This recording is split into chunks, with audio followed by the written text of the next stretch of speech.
Hello everyone, welcome to English Shorthand classes. Exercise 8. Get ready for the dictation. Start. Mr. S.K. Sinha, learned senior counsel, appearing on behalf of the SSC, submitted that the purchasing dealers were registered dealers under the local act. Stop. They were also registered dealers under the said 1956 Act. Stop.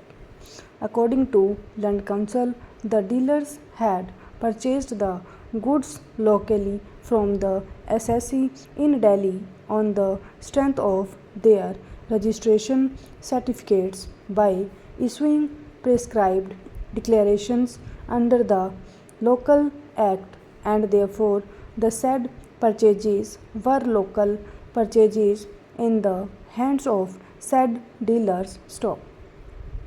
According to Land Council, after purchasing the goods in Delhi and getting delivery at the factory of the appellant, the purchasing dealers had stored the goods in their godowns in Delhi. Stop.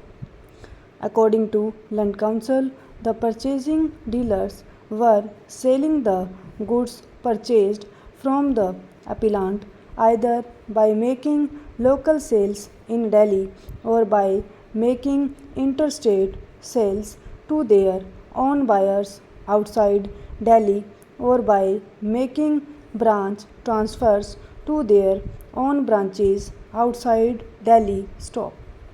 Land Council next contended that a local sale cannot be deemed to take place in the course of interstate trade or commerce simply because the buyer has been assigned a territory. Stop. According to Land Council, Section 3 within bracket A of the 1956 Act creates a deeming fiction. Stop. It provides that a sale or purchase shall be deemed to take place in the course of interstate trade or commerce if the sale or purchase occasion movement of goods from one state to another. Stop. Thus, according to Land Council, in order to be covered by Section 3 within bracket A, the sale in question itself must occasion movement of goods from one state to another. Stop.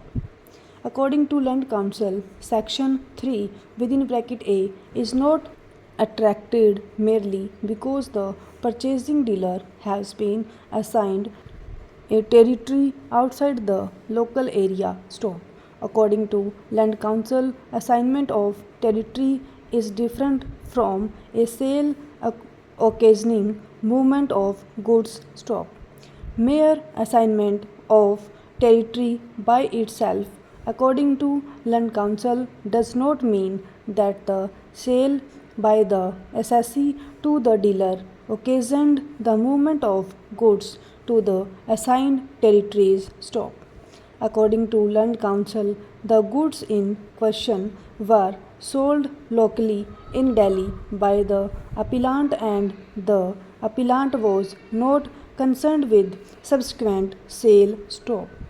The purchasing dealer had no obligation to occasion the movement of goods to the assigned territories pursuant to or as an incident of the appellant's sale to them. Stop. The appellant has sold the goods locally to the purchasing dealers who were free to sell the goods to their own buyers in the assigned territories in either of the three ways mentioned above. Stop.